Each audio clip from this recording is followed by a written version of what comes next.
Mymensingh station থেকে দুর্গাপুরের চীনামাটি পাহাড় যাওয়া একদম সহজ। পুরো পথটা একটা ছোটখাটো অ্যাডভেঞ্চার। প্রথমে ময়মনসিংহ রেল স্টেশন থেকে লোকাল ট্রেনে উঠে পড়ো।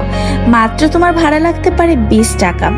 জানালার পাশে সিট নিয়ে বসলে দেখবে দুপাশে সবুজ মাঠ, নদী আর গ্রাম পেরিয়ে যাচ্ছে। প্রায় 2 থেকে আড়াই ঘন্টা মনোরম জার্নি শেষে নেমে যাবে জারিয়া স্টেশনে। স্টেশনে নেমে পাহাড়ের হালকা ছোঁয়া টের পাবে। জারিয়া স্টেশন থেকে নেমে অটো বা সিএনজি পেয়ে যাবে। হ্যালো এভরিওয়ান, আমি চৈতি সুস্মিতা। আজকে আমি চলে এসেছি দুর্গাপুর চীনামাটি পাহাড়ে। দুর্গাপুর জায়গাটা এত সুন্দর, আমার সবসময় মন কাড়ে এই জায়গায় আসতে। আমার পাশে দেখতে পাচ্ছেন, এটা হচ্ছে চীনামাটি পাহাড়। এখানে কিন্তু প্রচুর পরিমাণে দর্শনার্থী হয় এবং এখানে কিন্তু সবাই উপভোগ করতে আসে। তো গাইস, আপনারা চলুন আমার সাথে।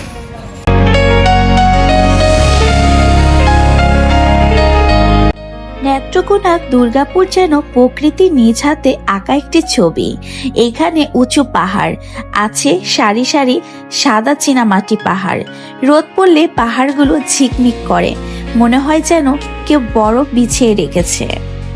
পাহাড়ের পাশ দিয়ে বয়ে গেছে স্বচ্ছ পানি সোমেশ্বরী নদী। পাহাড় থেকে নেমে আসা ঝর্ণার মতো ঠান্ডা পানি, পা ভিজিয়ে বসলে সারাদিন ক্লান্তি চলে যাবে। নদীর ওপারে ভারতের মেঘালয় পাহাড় দেখা যায়, মনে হয় মেঘ হাতের নাগালে। ভারতের মেঘালয় পাহাড় দেখা যায়, মনে হয় মেঘ হাতের নাগালে। এই চীনামাটি দেখতে সাধারণ মাটি হলো, এর কাজ কিন্তু অনেক দামি। এটা কিন্তু এক ধরনের ক্লে। এই মাটি দিয়ে তৈরি হয় কাপ, প্লেট, টাইলস ইত্যাদি অনেক কিছু। আগুনে পোড়ালে শক্ত হয়ে যায়। তাছাড়া খাতা বইয়ের কাগজ মসৃণ আর সাদা করার জন্য চীনামাটি মেশানো হয়। তোমার বইয়ের পাতা সাদা হওয়ার পিছনে চীনামাটির অবদান আছে। তাছাড়া আরো অনেক কিছু তৈরি হয়, যেমন ফেস প্যাক, সাবান, টুথপেস্ট, অনেক কিছু।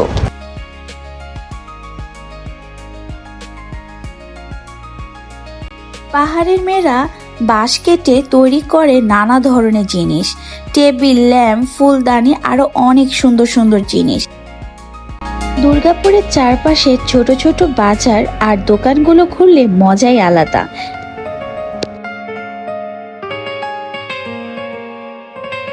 সোমেশ্বরী নদী পার হয়ে আমি এখন যাব 0 পয়েন্ট। ওই জায়গার প্রকৃতি তো আরো সুন্দর।